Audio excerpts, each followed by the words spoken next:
Bienvenidos al Cuadrante Alfa, un podcast de opinión.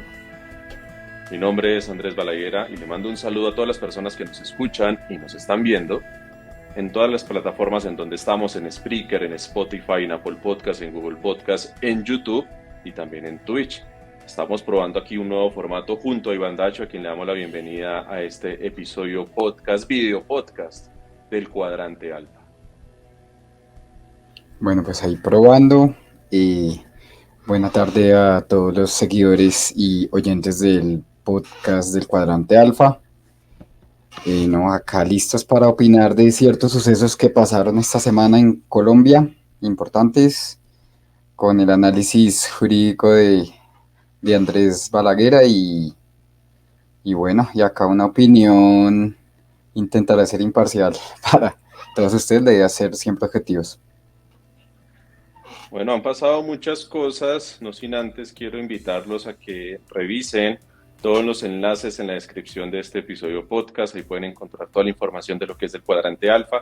Le mandamos un saludo a todas las personas que nos acompañan en el grupo en Telegram y también en @Cuadrante Alfa en Twitter. Yo todavía sigo teniendo el pajarito, no he actualizado la aplicación, así que ahí le voy haciéndole el quite a la X de Elon Musk. Y visiten también nuestra página cuadrantealfa.com, que ahí es en donde tenemos toda la información, todo el contenido de este podcast. Bueno, don Iván Dacho, pasó algo importante en esta semana. Algo importante y fueron las marchas, movilizaciones, sí, impulsadas por el gobierno, sí, es normal. No es el primer presidente que convoca a la gente para que se movilice, no es el primer gobierno que promueve que existan marchas, movilizaciones, manifestaciones en favor de las propuestas del gobierno. Lo hizo Uribe en su momento, lo hizo Santos también. Son políticas que tienen los diferentes gobiernos y que ellos, a través de la gente, a través de las movilizaciones, buscan obtener aún más legitimidad para que en el Congreso vean que hay un pueblo respaldando esas iniciativas y apresuren, adelanten todo lo concerniente pues, a las reformas que se están presentando. En este caso en concreto, pues son las reformas de Gustavo Petro, presidente de la República, que convocó a toda esta gente para que apoyaran las reformas a la salud, la reforma agraria, la reforma pensional, laboral y otras cosas más. En Bogotá se empezaron a ver cómo llegó mucha gente del campo, comunidades indígenas, la Minga, se fueron ocupando parte del centro de la ciudad, pero también se estuvieron quedando, pernoctaron en el Parque Tercer Milenio y alrededores y demás. Obviamente eso generó incomodidad en el sector de la prensa, generó incomodidad en la oposición, que empezaron a decir que esto era una marcha prepago, que esta marcha era ilegítima, incluso Fernando Londoño en la hora de la verdad empezó a decir que esto era un peculado porque se estaba financiando el tema de las protestas, un poco más de cosas, pero si uno revisa toda esta parte, la Corte Constitucional ha amparado el derecho a la protesta, es un derecho que está dentro de la Constitución, es un derecho fundamental y es obligación del Estado ayudar para que las protestas se lleven en debida forma. No es que les den plata para que protesten. Lo que hace el Estado es poner la logística para que las personas que quieran así manifestarse, protestar en favor o en contra del gobierno de turno, en favor o en contra de alguna postura del mismo Estado, lo puedan hacer. Al fin y al cabo, esto se trata de un mecanismo de participación también. La gente sale, se protesta, deja sentada su posición, apoya o critica una cierta postura y el Estado no tiene por qué intervenir, no tiene por qué impedir que esto suceda.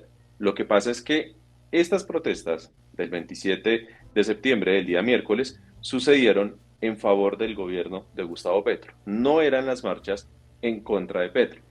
Marchas que hay que decirlo, han gozado de apoyo, pero también de respeto por parte de este gobierno. Las marchas de la oposición, las marchas que convoca Vicky, las marchas que convoca el uribismo, Mafe Cabal, Miguel Uribe, todas esas cosas, han gozado de las mismas garantías como han gozado las marchas en favor del gobierno. Una gran diferencia de lo que fue el estallido social con Iván Duque, estallido social en donde la fuerza pública atacó con exceso de fuerza tirando a matar a quienes se manifestaban en contra del gobierno de Iván Duque. Pero lo que nos atañe aquí, don Iván Dacho, ha sido el papel de la prensa. Una prensa que se ha sentido incómoda de tener que ver indígenas en la ciudad de Bogotá, de relacionarlos como si fueran borregos, como si fuera gente ignorante. Escuchaba yo en una entrevista a don Iván Dacho en Blue Radio, por ejemplo, un Néstor Morales hablando con un representante indígena, Néstor profundamente molesto por la presencia del indígena y los demás compañeros de él en la ciudad de Bogotá. Paola Ochoa preguntándole que ellos por qué tenían que ir a Bogotá, que por qué no se protestaban allá en el Cauca, allá lejos en sus montañas, y que hasta cuándo se iban a quedar en la ciudad de Bogotá, o sea, que porque es que estaban era afectando, torpedeando la normal circulación de la ciudad y un poco más de cosas. Y finalmente llegamos a los trinos de Gustavo Gómez, director de 6AM. Si quiere. Él es el heredero, de Darío Arizmendi ahí, ¿no? El director de 6AM de Caracol Radio, Sí. diciéndole que son unos borregos. ¿Cómo la veo, don Iván Nacho? Pues nada, vamos a ver lo que escribió Gustavo Gómez. Así rapidito. Bueno, dice, las personas que genuinamente se reúnen ejerciendo el derecho constitucional de manifestarse públicamente saben que hay un lunar enorme en las marchas de hoy. Haber salido a las calles rodeadas de personas llevadas como borregos, instrumentalizados a respaldar una iniciativa que en el fondo tiene un inocultable tufillo de organización y respaldo con recursos de parte del gobierno. Y acá pues él se defiende de un trino, Decirles ¿no? borregos, sí. Sí, lo que pasa es que él saca el trino en donde relacionan a los indígenas como borregos y en donde dicen que las personas que salieron, según él, ingenuamente a protestar, ¿no? A movilizarse en favor de este gobierno, son ignorantes que el gobierno, según la prensa, financió las marchas.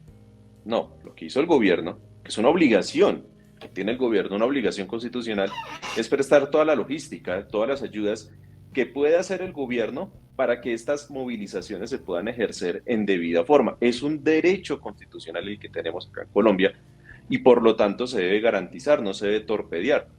Pero ellos lo que sí quieren es que entonces existan ayudas del Estado para las movilizaciones en contra del gobierno Petro, pero cualquier otra movilización que sea en contra de ellos mismos, como uribismo, que tuvieron el poder por 20 años, o que sea en apoyo de este gobierno, ahí sí es una marcha ilegítima, ahí sí es una marcha que no sirve, ahí sí es una marcha que tiene un lunar, ahí sí es una marcha llamada por borregos. Llamar borregos a los No, indígenas, pues, ujú.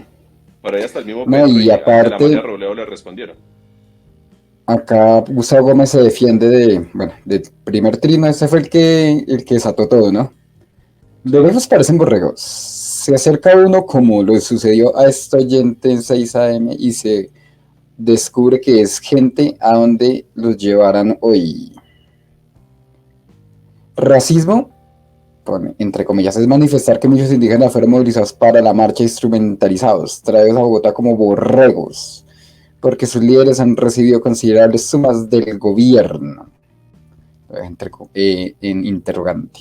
De la misma manera en que funcionarios contratistas terminaron también como borregos en las calles, por invitación, entre comillas, de sus empleadores. Un abuso. No dudo que miles de personas salieron por voluntad propia, pero Ángela Robledo, ¿no sintió usted la mano del oficialismo organizando, diseñando y presionando? Interesante que cada entidad haga cuentas públicas sobre qué recursos del Estado fueron invertidos en esta marcha, espontánea, entre comillas, teñida de política. Eso sí es una falta de respeto con todos los colombianos y el manejo que debe darse a los recursos de todos. Esta fue muy buena, ¿no? Esta respuesta de Gustavo Petro. Sí, y ahí Petro le Los responde indígenas no también. son borregos, no son borregos. Llevan medio milenio resistiendo por su cultura y su autonomía. Creo que en Colombia son otros los que han demostrado ser borregos. Esto es un golpe bajo. Por quizás el trino no hace muy lejano, no hace por ahí un mes. ¿Se acuerda cuando Gustavo Gómez salió a decir que el Grupo Aval había sido exonerado Sí, en Estados Unidos? sí. Le hizo un publireportaje al Grupo Aval Gustavo Gómez y claro, y Es ahí que es donde son me las dice quién es el agendas de esos borrego. medios. ¿Quiénes son los dueños de esos medios? ¿Qué información dan esos medios? Y sale Matador, ya que lo pone ahí, sale el trino de Matador que dice lo siguiente: en estos momentos quiero estar al lado de Gustavo Gómez como amigo y su valor como persona. Un comentario desafortunado lo puede tener cualquiera. Ser lapidado en el tribunal inquisitorio de las redes sociales puede ser brutal. Todos metemos la pata, todos nos equivocamos. Cuenta conmigo, bro. Ahora sí, que vengan los madrazos. Hay que decirle a Matador que lo de él no fue una sola metida de pata, no fue una sola equivocación. Son varios trinos. Ahí Bandacho, que nos está compartiendo pantalla, colocó varios trinos en donde Gustavo Gómez, más que pedir disculpas, más que reconocer el error y decir que tuvo una equivocada elección de palabras para referirse hacia los indígenas, que ellos merecen todo el respeto como lo merecemos todos nosotros, lo de él no fue una metida de pata. Él sencillamente insistía. Entonces, por lo tanto, este trino en defensa de Gustavo Gómez que saca a Matador, pues como que fuera de lugar, por ahí tampoco era la vuelta. Sí, a veces entra más como la amistad, ¿no? Ahí ya es un tema de amistad entre Matador y Gustavo Gómez, porque pues ahí Claro, Matador, digamos que objetivo no está haciendo. no. No, sencillamente hay que tener una postura clara y es decir que uno puede estar de acuerdo o no de acuerdo con estas marchas. Uno puede estar, ¿cierto?, de acuerdo o no de acuerdo con este gobierno. Uno puede estar de acuerdo con la oposición, ¿cierto? Pero lo que uno no debe estar de acuerdo es que uno, para referirse, por ejemplo, a la comunidad indígena, lo haga como si fueran animales, como si fueran gente genuina, gente que no sabe, como si fueran bajados del monte y otros comentarios más despectivos que O como podrían si no conocer la población tuvieran, indígena. como si no tuvieran criterio propio. Exactamente, como si ellos no hubieran salido a votar, como si los sindicatos, las agremiaciones, los trabajadores, las comunidades campesinas, las comunidades indígenas no hubieran votado por este gobierno. Ellos ganaron las elecciones. Y si uno mira el mapa político, el resultado electoral que sale en la registraduría, uno se da cuenta de que toda esta movilización de personas que sucedió el miércoles 27 vienen de las regiones en donde Petro ganó. Incluso Petro ganó en Bogotá. Entonces, les sorprende a esta gente, a estos periodistas, que salgan personas apoyando a este gobierno. También hay que recordar algo. Los indígenas, las comunidades indígenas como tal, ellos gozan de un carácter especial ante la Constitución. ¿Por qué? Pues por todo el tema de derechos y de garantías que se les tiene que reconocer a modo de compensación después de siglos, como lo dice el mismo Petro, pues de tortura, desaparición, trabajos forzados, genocidio y un poco más de cosas que ellos han vivido. No, es cuestión de verla y de revisar la historia. El Estado colombiano, a través de la Constitución del 91, reivindica los derechos de las comunidades indígenas y les da un carácter especial, pero también un rango de autonomía especial. Por lo tanto, ha sido política de Estado, no política del gobierno de turno, política de Estado, que el mismo Estado les gire y les destine recursos a esas comunidades indígenas. Más allá de la jurisdicción indígena, ellos tienen ciertos parámetros en donde reciben recursos del Estado. Entonces venir a decir que es que estos indígenas que salieron a marchar recibieron dineros de Petro para salir a marchar el miércoles, pues es una falsedad y es una verdad contada a medias. No es que reciban dinero de Petro, no es que reciban dinero del gobierno Petro, reciben dinero del Estado. Así sucedió con Iván Duque, así sucedió con Juan Manuel Santos, con Uribe, con Pastrana y de ahí para atrás. ¿Por qué? Porque así lo No, y establece la Constitución. acuérdese que es que, a ver, los indígenas no salieron a marchar hasta ayer, vienen marchando muchos años, vienen movilizándose muchos años y todas esas organizaciones que salieron han salido en todos los gobiernos y Sí, se les ha garantizado y se les ha aportado también de parte del Estado logística, porque es un deber, ¿no? claro, y es un derecho que ellos tienen y ellos gozan de un carácter especial. Todos somos iguales ante la Constitución y la ley, sí, pero las comunidades indígenas como tal gozan de un carácter especial, como lo goza la niñez. Y eso es algo que mucha gente no sabe. Cuando hay conflictos de derechos, por ejemplo, ¿cierto? Entre dos personas, quien dirime eso es un juez. Pero cuando hay conflicto de derechos entre un adulto y un menor, por constitución, siempre va a prevalecer los derechos de los menores de edad. Son ciudadanos, ¿cierto? Gozan un carácter especial, de Ujú. especial protección. Lo mismo pasa con los indígenas, ellos tienen su carácter especial y como tal, pues tienen que ser reconocidos y tienen que ser garantizados. Y si se quieren movilizar, lo pueden hacer. Al fin y al cabo, en Colombia existe el derecho a libre tránsito. Que yo sepa, cualquier persona que sea colombiana de nacimiento, que tenga, o que sea colombiano por adopción también, que tenga cédula de ciudadanía colombiana o que haya ingresado a este país bajo los parámetros legales, puede ingresar a cualquier ciudad de forma libre. Entonces, a estos periodistas que les incomoda la presencia de los indígenas en Bogotá, ellos pueden estar en Bogotá si quieren, ellos pueden movilizarse por todo el país, todo lo podemos hacer. Entonces venir a cuestionar que es que ese tipo de movilizaciones no son buenas, pues nada, a los uribistas solo les interesan los indígenas que sí respaldan las políticas del uribismo, que son algunos indígenas también del Cauca, ¿no? Que incluso hay algunos perfiles en Sí, Facebook que tienen una unos imagen de... poquitos. Sí, ajá. Pero bueno, esa es la situación. De resto, pues las marchas sucedieron. Hubo una gran movilización en la Plaza de Bolívar. Ahí estuvo la transmisión, obviamente, RTBC, el canal institucional, mostrando todo lo que fue la llegada a la Plaza de Bolívar, el discurso de Petro, lo que él decía de que eso era la verdadera encuesta. Eso ya va, pues, en cada quien si está o no de acuerdo, vuelvo y Sí, digo. Pero lo importante es que la gente se manifieste.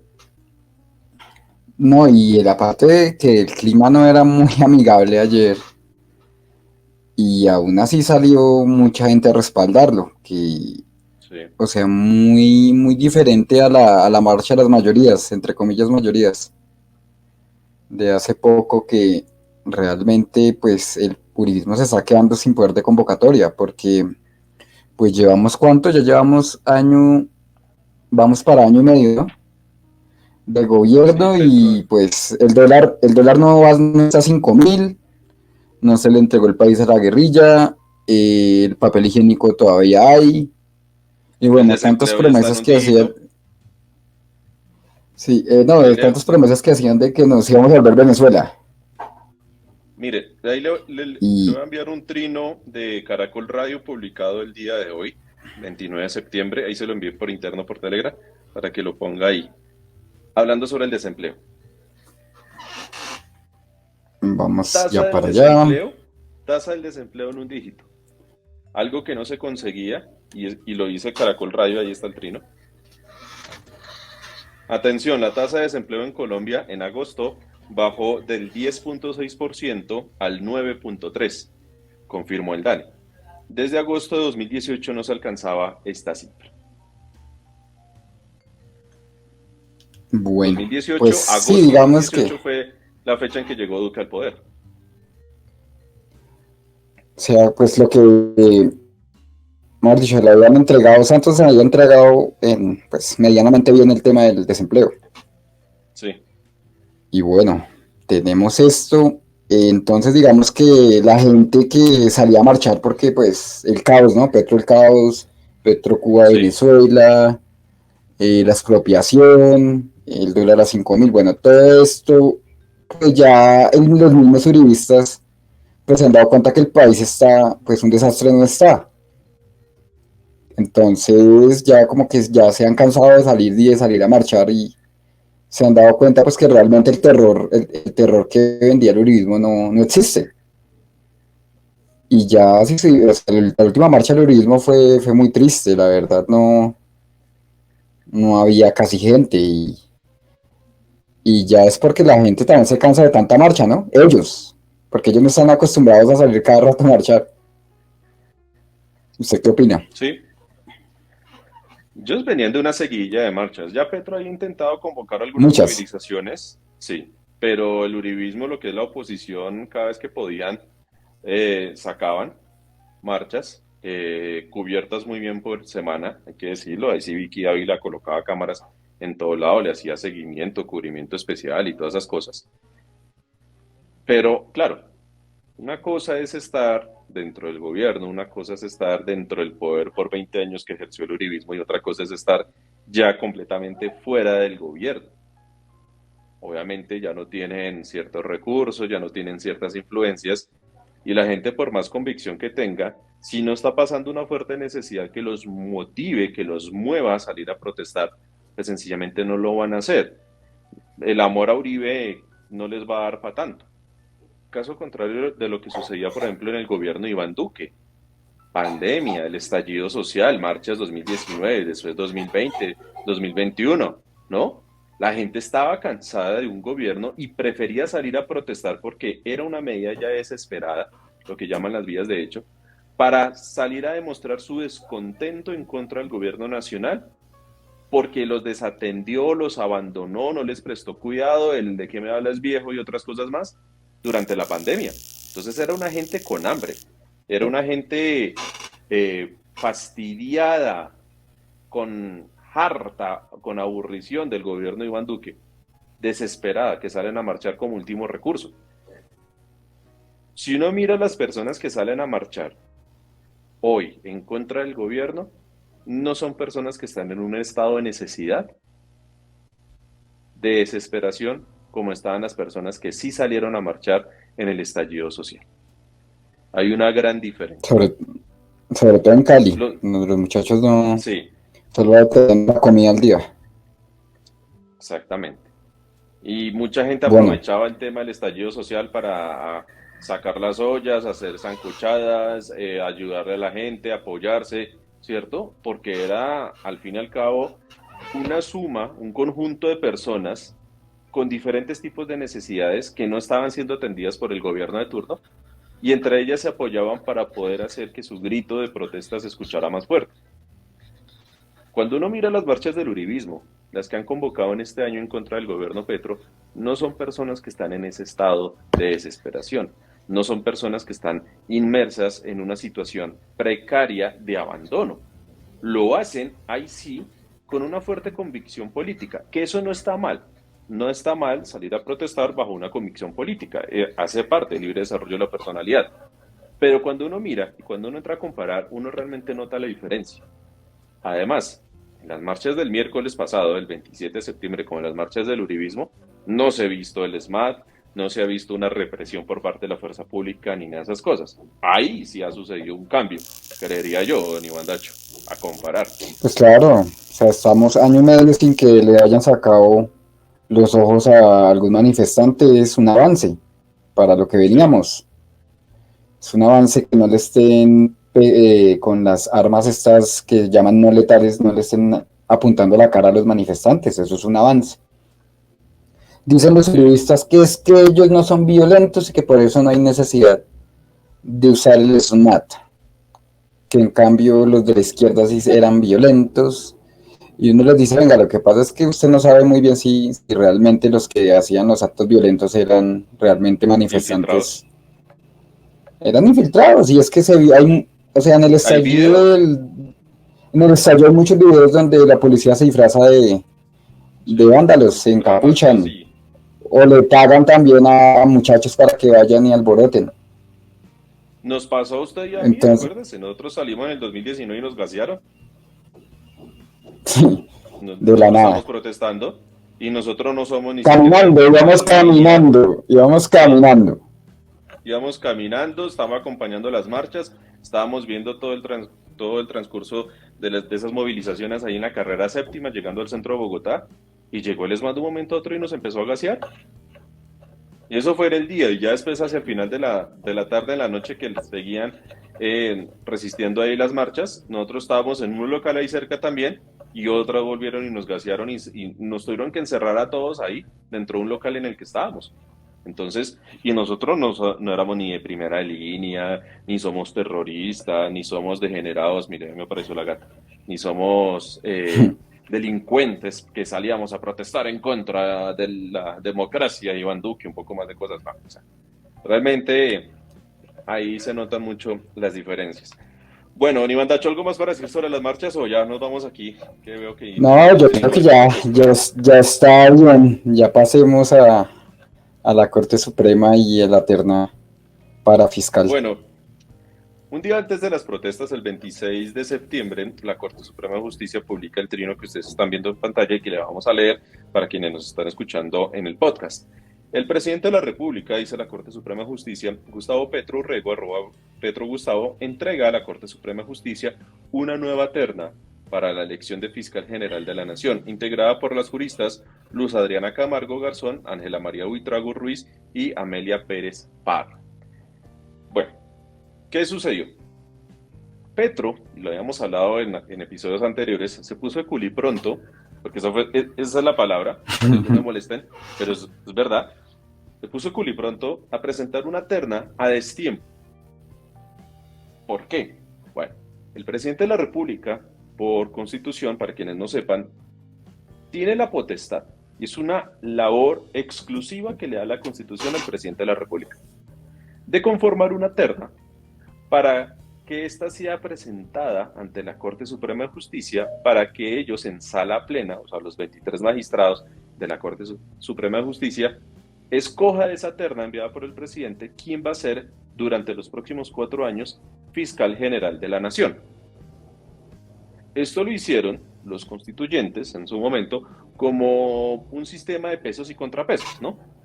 Entonces el presidente de la República, rama ejecutiva, presenta una terna a la Corte Suprema de Justicia, rama judicial, para que escojan quién va a ser el próximo fiscal general de la Nación, el titular de la acción penal en Colombia y el que se va a dedicar a acusar, a investigar, a llevar ante un juez penal a toda persona que cometa un delito dentro del territorio colombiano.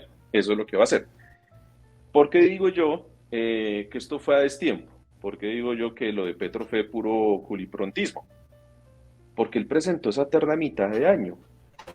Y resulta que el periodo del fiscal Barbosa acaba a finales del mes de enero del próximo año, el 2024.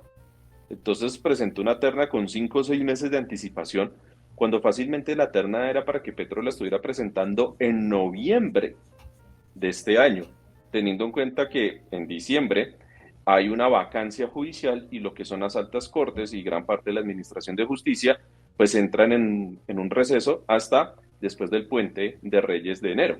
Entonces presenté la terna en noviembre, la Corte tendrá tiempo suficiente para sesionar en sala, escoger, y si no alcanza a escoger, pues lo harán en enero, y apenas ya termine el periodo del fiscal Barbosa, pues ya se tendría que ya haber escogido el nombre que diga la Corte Suprema de Justicia. Pero resulta que Petro primero presenta una terna a destiempo, ¿no? Él la presenta como una gran novedad y dentro de las políticas del cambio, que es haber escogido solo a 3 mujeres por primera vez en la historia para que conformen una terna.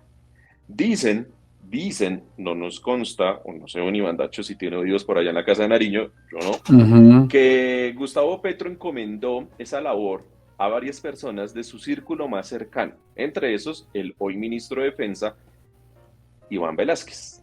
Iván Velásquez fue magistrado auxiliar de la Corte Suprema de Justicia, Sala Penal, encargado de toda la investigación de la parapolítica. Él ha intentado ser magistrado de la Corte Suprema de Justicia de la Sala Penal, pero él, por discrepancias que tiene con la Corte Suprema, no ha sido elegido. Él ha intentado que lo ternen, ¿cierto?, para ser fiscal, pero tampoco ha podido. Y él sabía muy bien que esta era una muy buena oportunidad para ser ternado por parte de Petro, pero la labor que él está haciendo dentro del Ministerio de Defensa y por otras cosas más, pues lo hicieron como desistir de eso, pero él aportó unos nombres. Y otra gente más de su círculo cercano, del círculo cercano de Petro, aportaron otros nombres, de los cuales Petro empezó a leer, eso dicen, sus hojas de vida y ahí escogió la terna. El problema es que con Amparo Cerón, él se quedó solo con unos hechos recientes, unas peleas que él tuvo con Francisco Barbosa, fiscal hoy general de la Nación, pero no se enteró, Petro, que Amparo Cerón había tenido unos vínculos cercanos con Néstor Humberto Martínez, el fiscal anterior a Francisco Barbosa, y con el tema de unos archivos de unas investigaciones del caso Odebrecht. O sea, nada más ni nada menos que eso. Sí, y con Gustavo, ¿cómo es que se llama el de anticorrupción? ¿Gustavo Moreno? Sí, con Gustavo Moreno. Y con él también tenía... Sí, con él tenía también ciertas cercanías y eso. Obviamente. Y con María Fernanda Cabal también. Listo, siga. Exactamente, sí. Obviamente, todo esto haría que si en dado caso Amparo Cerón hubiera sido elegida fiscal general de la Nación, ella tendría que declararse impedida de algunos casos a investigar por su cercanía con Néstor Humberto Martínez, Gustavo Moreno, todo lo de Odebrecht y demás. O sea, esto fue un cagadón de Petro. No le vengan a echar las culpas al ministro de Defensa y a las otras dos personas que asesoraron a Petro en el tema. No, esto es culpa de Petro. Es responsabilidad de Petro. ¿Por qué de Petro? Como le dijimos hace un No es momento. responsabilidad, pero yo discrepo que sea culpa. Responsabilidad sí es. No, sí, pues es que Porque pues es el es Petro. responsable. Pero, Si Petro no pero revisa la bien la hoja de culpa, vida, pero la culpa, si él ve la hoja de vida, pues en la hoja de vida no va a decir nada de eso de Odebrecht ni nada de esas cosas. bueno, hoja de vida, antecedentes, investigar quién es quién. Me imagino que Petro le haber Pero pedido es un que informe, también, pues, o sea, Petro pero mire tiene, que o no sea, era Petro difícil. tiene que tener buenos asesores. Es el tema. Porque pues usted sabe que el presidente no es un dios. No, no. Nadie está obligado a lo imposible, pero hoy Petro tiene unas Sí, obligaciones y unas responsabilidades como presidente. Y como presidente está el escoger una terna, ¿cierto? Que sea idónea para que ocupe la Fiscalía General de la Nación, ¿cierto? Después de haber sido elegida por parte de la Corte Suprema. ¿Qué pasó? Petro saca el trino, orgulloso él diciendo que es la primera vez en la historia de Colombia que se conforma una terna con solo 3 mujeres, ¿cierto? Valga la redundancia. ujú. Sale Daniel Coronel, en cuestión de minutos, salen otros periodistas y otros tuiteros a decirle, oiga Petro, pero se está poniendo a una señora que está salpicada y que está vinculada estrechamente con Néstor Humberto Martínez y con el caso de Brecht, incluso donde ella, siendo fiscal, archivó esas investigaciones. ¿Cómo se va a meter ese golazo? Otros dijeron, usted se está pegando un tiro en el pie. Usted está metiendo a una persona de la cuota de Néstor Humberto Martínez para que vuelva a la fiscalía. Mejor dicho, para que Néstor Humberto Martínez vuelva en cuerpo ajeno a la fiscalía. Pero fue cuestión de minutos. ¿Y ahí qué pasó Sí, entonces? claro. Ahí fue Pues una falla, Petro para mí es no. una falla de los asesores. Sí, están los asesores, pero la responsabilidad es de Petro. Él es el presidente. Él tiene Es la la labor y la responsabilidad, claro. obligación de escoger la terna, ¿cierto? Por eso, y también tiene que, obviamente, jalarle las orejas a quien puso a Amparo Cerón. O si es Sí. que de pronto también hay gente metida en el gobierno que está Ay, haciendo sí. zancadillas o que están haciendo Y sí como salía Iván cosas Mejía. así. ¿Cómo qué? Así como salía Iván Mejía, haciendo así. Pues la verdad sí, sí, o sea, la persona que recomendó a Amparo Cerón es la persona que tiene bastante responsabilidad para, o sea, culpabilidad, digámoslo, así. Bueno, Y pues nada, puede que también sea una jugadita, que ellos que hayan querido, o sea, colar a Amparo Cerón y lo hicieron desde el gobierno. O sea, que de todas maneras en este gobierno queda mucho funcionario y mucho asesor sí. de otros lados y pues digamos que de otras corrientes políticas, de otros. Y pues nada, Petro tiene que estar rodeado de los más fiables, no de cualquier aparecido por ahí que se haya vuelto petrista a Mire, última hora. esos son los detalles, esas son las cosas que demuestran que la izquierda no tiene tanta cancha a la hora de gobernar, que la izquierda la conforman, esa izquierda fuerte, ideológica, ¿cierto? Que está en la política la conforman realmente pocas personas. Que un presidente, como es el caso de Petro, cuando gana las elecciones, y a la hora de tener que conformar ministerios, departamentos administrativos, o sea, toda esa carga burocrática gigantesca que tiene él como presidente dentro de la rama ejecutiva y que tiene la potestad de nombrar personas, que son al fin y al cabo nombramientos, como es cargos de libre nombramiento y remoción, Y pues remoción. realmente la baraja de personas dentro de la izquierda competentes, pues es corta. No estoy diciendo que por el otro lado el uribismo tuviera pura gente competente, no. Lo que pasaba es que el uribismo sabía colocar gente en cargos estratégicos, más que todo en los organismos de control, para que cuando colocaran gente menos competente, ¿cierto? Pero que les cumpliera la cuota, no sucedieran mayores problemas. Un ejemplo, colocaban a alguien como Francisco Barbosa a alguien como Margarita Cabello en la Procuraduría, para que a la hora de, por ejemplo, una Abu Idem, ¿cierto?, que cometiera las irregularidades que cometió, ¿no?, centros poblados y todas estas cosas, los entes de control no hicieran mayor cosa. Ahí está, y ahí nos lo pone don Iván Dacho, la carta que Gustavo Petro presentó formalmente en reunión con el presidente de la Corte Suprema de Justicia, y ahí en los trinos de la Corte Suprema pues se ven las fotos de Petro ahí, enunciando pues a las personas que van a llegar a conformar la nueva terna, que sigue siendo terna de mujeres. Mientras tanto, Vicky Dávila publicaba, y ahí don Iván de hecho también la tiene para que por favor la ponga ahí en la pantalla, la carta. Ahí está el trino de Vicky Dávila, ¿cierto? Al estilo de ella: urgente, polémico, preocupante, indignante, explosivo, exclusivo, urgente, se enreda. Eso dice Vicky, ¿no? Se enreda. No, no está enredado, pero según Vicky dice que sí. Se enreda la terna para elegir fiscal general de la Corte Suprema. Amparo Cerón informó a los magistrados que no ha renunciado. ¿Qué pasa entonces con la terna? O sea, ella misma afirma, inicia su trino afirmando algo que no es cierto, y después se pregunta qué es lo que va a pasar. ¿Ven ella cómo induce al error? La carta de Amparo Cerón la presentó el mismo 26 de septiembre, ¿no?, dirigido al presidente de la Corte Suprema de Justicia, y dice lo siguiente: Amparo Cerón Ojeda, identificada con cédula tal, expedida en tal, de manera respetuosa me permito informarles que a la fecha y hora no he renunciado a ser integrante de la terna para fiscal general de la Nación, remitida por el señor presidente de la República, doctor Gustavo Francisco Petro Urrego, el día 2 de agosto de 2023. Lo anterior para los fines que usted consideren pertinentes. Cordialmente, Amparo Cerón, firma ella con su huella. Bueno. No explique esto porque, o sea, ella cómo es que no ha renunciado si a ella, si es que ya, a ella la renunciaron, mejor dicho. A ella la cambiaron Sí, de la no es terna. que la hayan renunciado, la quitaron. Bueno, Sí, la o sea, cambiaron, la quitaron. hay dos, esto se explica, hay dos interpretaciones. Hay una que dice que, así como la Constitución le otorga al presidente la facultad de conformar la terna y de presentarla ante la Corte, ¿cierto?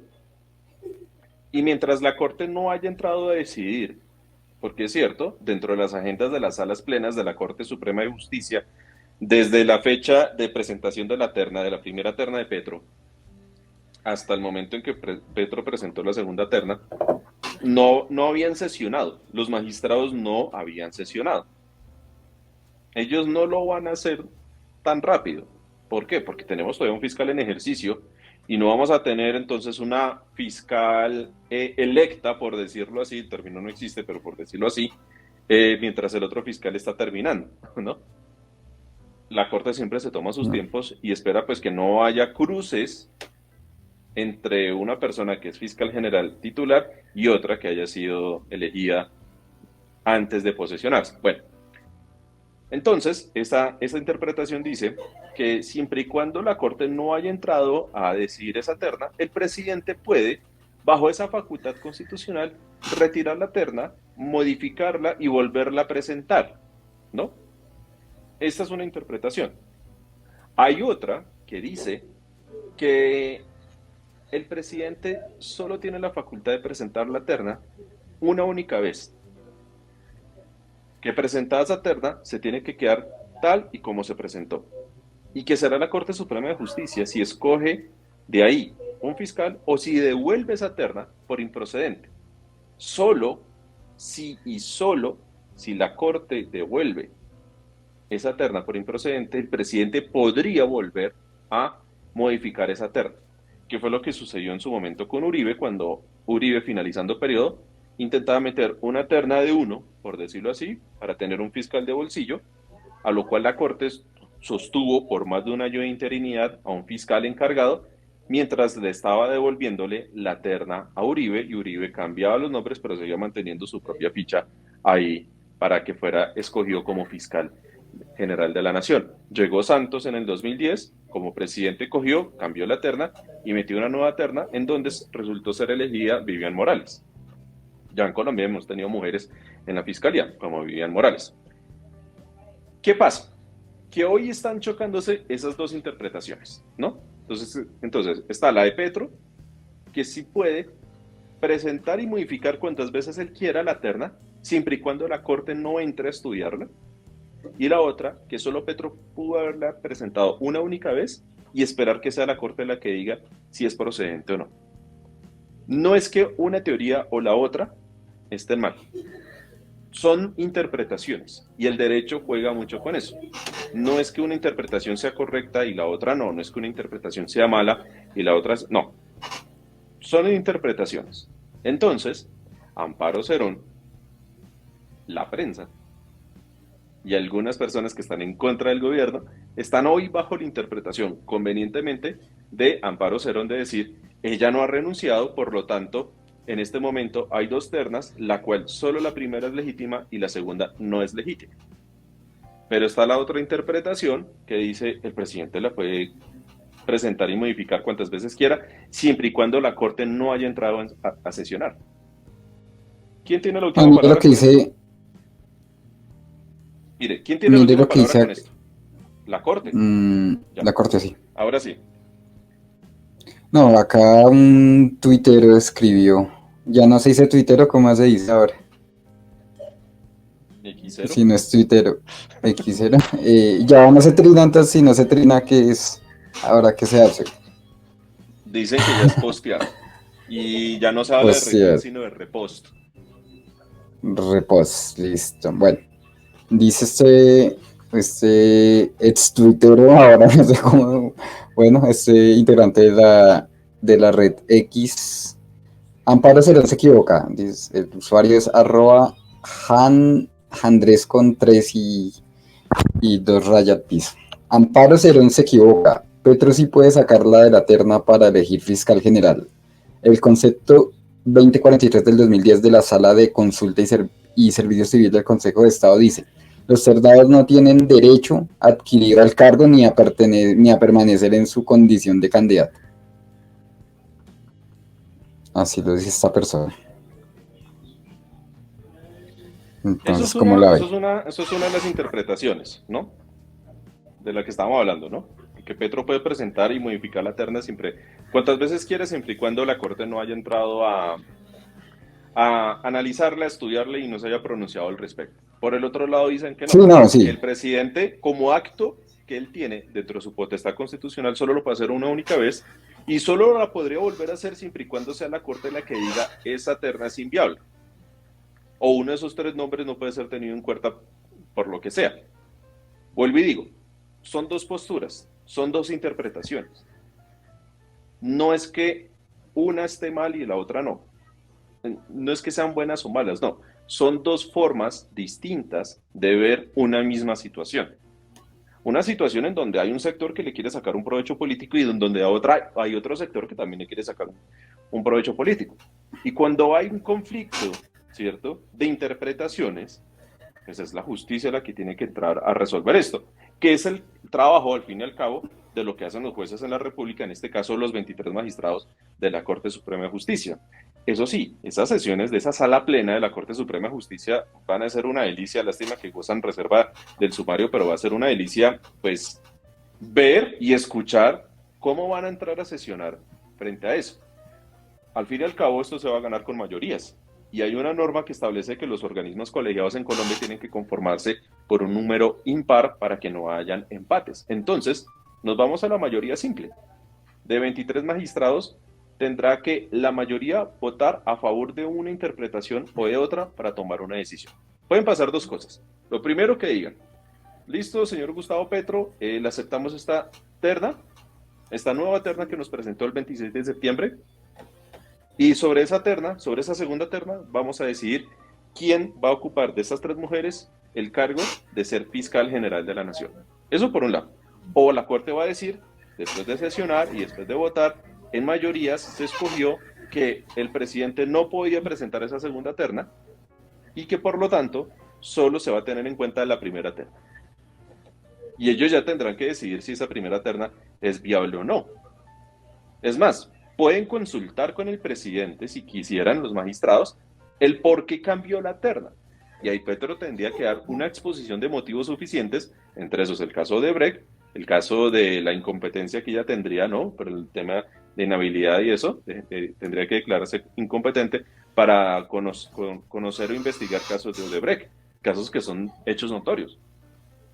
Pero al fin y al cabo va a ser la Corte la que decía. Hay que esperar a ver qué va a pasar al respecto. Eso sí, Bueno, Nacho. otra que sonaba, sí, siga. No, es que Angélica Monsalve siempre ha sonado y ella estaba ahí. De hecho, para los Sonó y congresos, sonó con fuerza. Parece que Jubilado la estaba impulsando también para que fuera hay la una posible cosa, mi buen fiscal. Nacho, hay una cosa acá en todo esto, y es que en las redes sociales, en Twitter, o en X, como le quieran decir, habían dos personas que estaban, bueno, dos o tres, que estaban impulsando. Y según el tuitero promedio, Petro tendría que haber conformado esa terna con Miguel Ángel del Río, Augusto Campo y principal, ¿Sí? Angélica Monsalve. Ujú, Mejor dicho, esa era ujú. la terna que Esa decían era la en las terna. redes sociales. La terna de los petristas. Sí, Esa era la terna de exacto. los petristas. La cosa es que Petro saca dos Y ternas, bueno, la primera y la segunda, con tres mujeres que el promedio de los petristas o de los tuiteros no conocían, salvo algunos que identificaron a Amparo Cerón. entonces acá el tema es que, bueno, parece ser que, bueno, ahorita con la visita de Jubilado y el video que sacaron de Jubilado de los 4 periodos que se quería quedar en el Congreso y todo esto, pues bueno, hay una pelea entre Jubilado y Angélica Monsalve, pues porque el marido de Angélica Monsalve en la casa de Angélica Monsalve grabó el video y pues Hmm. ella, pues Jubilado lo que acusó fue que la habían chuzado, que la habían interceptado, que mejor dicho, se inventó Desde el presidente se habían dado la orden y un poco más una de cosas. película, se inventó una película tremenda y pues esta mujer, o sea, ella también falta de tacto, ¿no? O sea, está hablando con una fiscal.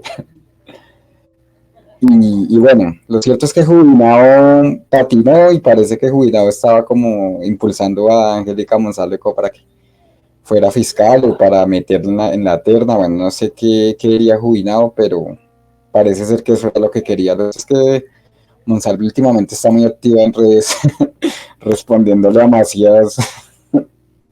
Oiga, y no sé si vio la última. No sé si vio la de ¿Cuál? las trinos de Angélica contra Monsalve contra Macías. No, pero yo los estoy viendo ahí No lo sé. compartido que nos está Y colocando. acá, ¿qué podemos esperar los colombianos de una fiscal que vive enredada en todo tipo de escándalos y que mal habla de sus jefes? ¿Qué peligro para sus investigados? Escribió y mire, y pues no se demoró mucho en responderle a Angélica Monsalve. La verdad, a mí me ha hecho reír. Es que les Normal. metí unas bailadas. ¿Qué se puede esperar de una tardán como usted que lo único que hace es vivir de la política y defender con solidaridades automáticas a los que le han dado de comer? Demasiado lejos ha llegado usted sin mérito alguno, solo bajando su cabeza hueca. Cuando le dan órdenes sus patronos, respete y bueno, censurado la palabra, después nos joden. Bueno, bueno, se fue de agresiva y adivina quién más salió a criticar con un indirectazo Uy, a Antonio Antonio Navarro. Navarro, pues yo la que dijo. Una señora que tiene orden de captura en Venezuela por delitos comunes, en Colombia es fiscal, no se entiende. ¿Monsalve Navarro tiene Wolf, orden de que captura en también, Venezuela? sí, supuestamente, pero pues es un caso todo, ella presentó unas pruebas de que pues ella es inocente de toda esa vaina, pero pues no es que, no, yo no sé la verdad no me voy a poner a hablar si es cierto o no es cierto, pero Angélica Monsalve desmintió eso, Bueno, y si lo ella tiene, desmintió pues eso. desde que, mire, ahí lo único sería que Venezuela, en el dado caso que tuviera orden de captura, pues que la solicite en extradición. Y será la Corte Suprema de Ujú. Justicia la que tendrá que determinar si la envían a extradición o no, y hasta el momento pues ella sigue siendo fiscal, entonces por ese lado no, Sí. o sea, no tiene Y por qué eso lo estar. sabe Navarro, Navarro debería saberlo. Una persona que aspiraba Claro, a ser pero es que presidente. es, Y mire lo que dice, lo que le responde a Angélica Truzán. No sé si se referiría a mí, pero por si acaso, por respeto a su senilidad, no le voy a decir lo que se merece. Que Dios la bendiga y la ilumine el intelecto. Desde niña me enseñaron a respetar a los ancianos.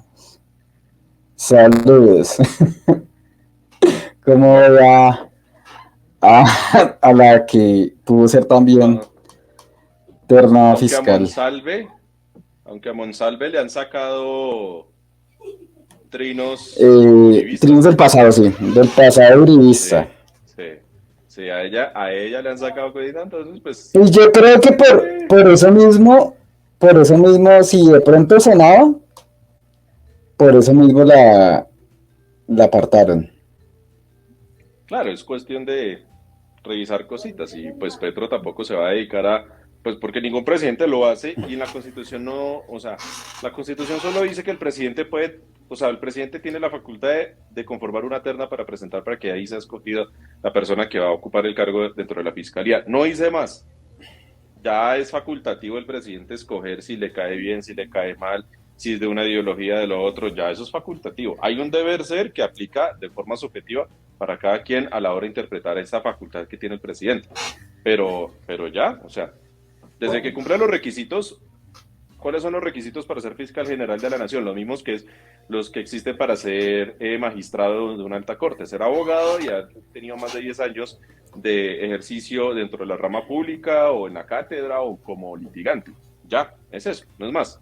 Es más, ni siquiera para ser fiscal general se pide que sea abogado con especialización en derecho penal o con experiencia en temas de ¿Qué es lo que criminología, debería de hacer? investigación. Sí, claro, pues Francisco Barbosa no es abogado penalista, él era compañero de pupitre de Iván Duque, salieron de la Sergio Arboleda y pues el penalista no es y se le nota en su proceder y en su hablar porque desconoce muchos términos y demás, ¿no? Entonces, pero bueno, esa es la situación.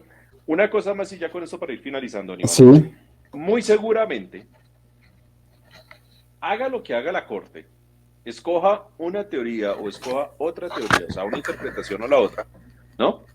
Muy seguramente este nombramiento va a ser impugnado, va a ser llevado ante el Consejo de Estado. Y miren que eso sucedió con Vivian Morales. Vivian Morales fue escogida como fiscal, ¿cierto? Por la terna que puso Juan Manuel Santos semanas después de él posesionarse en el 2010. Ella sale escogida y ella empieza a dar unos resultados contundentes. Entre esos, ella fue la que llevó a juicio como fiscal a Andrés a Andrés Felipe Felipe Arias Arias. por el caso de agroingreso seguro, caso que fue resuelto por la Sala Penal de la Corte Suprema de Justicia. Y José Obdulio Gaviria, a través de unos pupilos de él, de unos estudiantes de Derecho, demandaron esa elección de Vivian Morales y fue el Consejo de Estado quien tumbó el nombramiento de Vivian Morales. Es ahí en donde Santos tuvo que conformar una nueva terna, de ahí fue escogido Monte Alegre, Monte Alegre terminó su periodo y después Santos, sí, Santos colocó 3 fiscales, porque Santos hizo reelegir, acuérdense ustedes, después puso a Néstor Humberto Martínez. Entonces Santos, que estuvo 8 años como presidente, Lo puso a puso Vivian Santos, Morales, lo puso Uribe sí, y Santos no les Arcacheros. digo nada, ¿no? Sí.